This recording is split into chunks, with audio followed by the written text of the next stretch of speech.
प्रभु यीशु मसीह के मधुर और मीठे नाम में आज दिनांक 1 अक्टूबर दिन शनिवार को हम आप सब अपम के श्रोताओं का हार्दिक स्वागत करते हैं।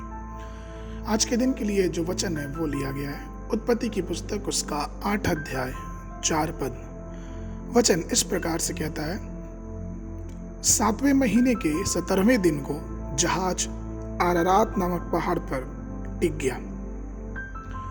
प्रभु में प्रिय लोगों, नूह और उसके परिवार को ले जाने वाला जहाज जल के स्तर के साथ साथ और भी ऊंचाई पे उठने लगा और वचन कहता है कि अंत में वो अरारात पहाड़ पे आके टिक गया। क्या आपको मालूम है, अरारात शब्द का जो अर्थ है वो होता है पवित्र भूमि। और एक और जानकारी यह है कि अरारात जो पहाड़ है वो बहुत उपजाऊ पहाड़ है। यह आर्मेनिया में स्थित है और लगभग 7000 फीट समुद्र स्थल से ये ऊंचा है, लेकिन इतने ऊंचे होने के बावजूद भी ये बहुत ही उपजाऊ है।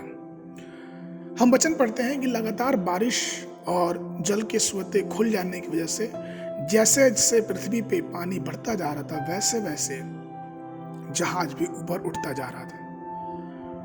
ये बातें हमारे और आपके जीवन में तब मायने रखती हैं कि जब हम पवित्र आत्मा की वर्षा में, पवित्र आत्मा की बारिश में अपने आप को आने देंगे, तब भी अपने जीवन को देख पाएंगे कि हमारा जीवन किस प्रकार से ऊंचाई की तरफ उठता जा रहा है। नूह का जो जहाज था वो किसी स्टीयरिंग या किसी इंजन के चलाए नहीं चल रहा था, या ना वो किसी मानव के प्रयास के द्वारा चल रहा था और ना ही किसी मानव के ज्ञान के माध्यम से संचालित किया गया था।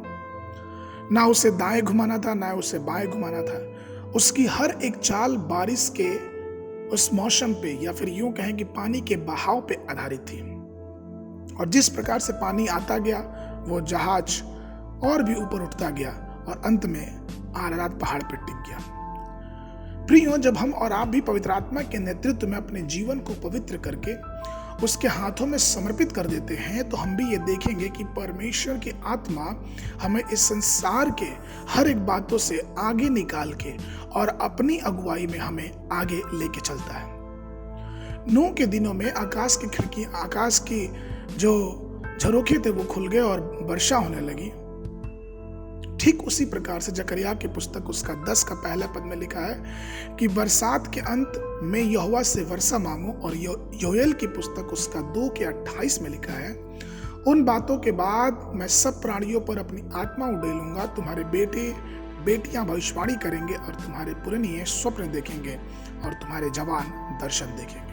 अर्थात जब अंत का समय आएगा तो परमेश्वर पवित्र आत्मा की बारिश सब स्थानों पे करेगा, क्योंकि यह पवित्र आत्मा का युग है।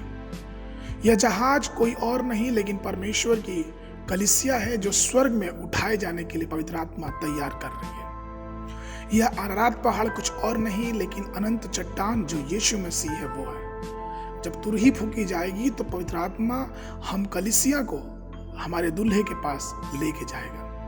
नूह के दिनों में 40 दिनों तक लगातार बारिश होने लगी। और प्रियो, ये समय जो है वो अंत का समय, ये 40 तो दिन है, ये बहुत ही पूर्णता को दर्शाते हैं। वैसे ही हमें भी और आपको भी नहीं पता कि मसीह का आना कब होगा, लेकिन जब भी होगा उनका आना जरूर है। जिस प्रकार से नूह 40 दिन तक आराम से उस जहाज में रहा, ठीक उसी प्रकार से हम भी इस अनुग्रह के समय में जी रहे हैं।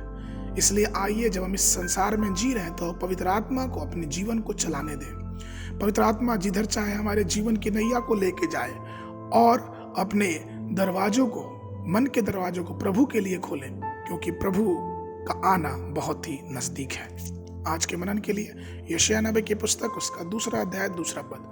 अंत के दिनों में ऐसा होगा कि यहोवा के भवन का पर्वत सब पहाड़ों पर दृढ़ किया जाएगा और सब पहाड़ियों से ऊंचा किया जाएगा और हर जाति के लोग धारा की नाई उसकी ओर चलेंगे।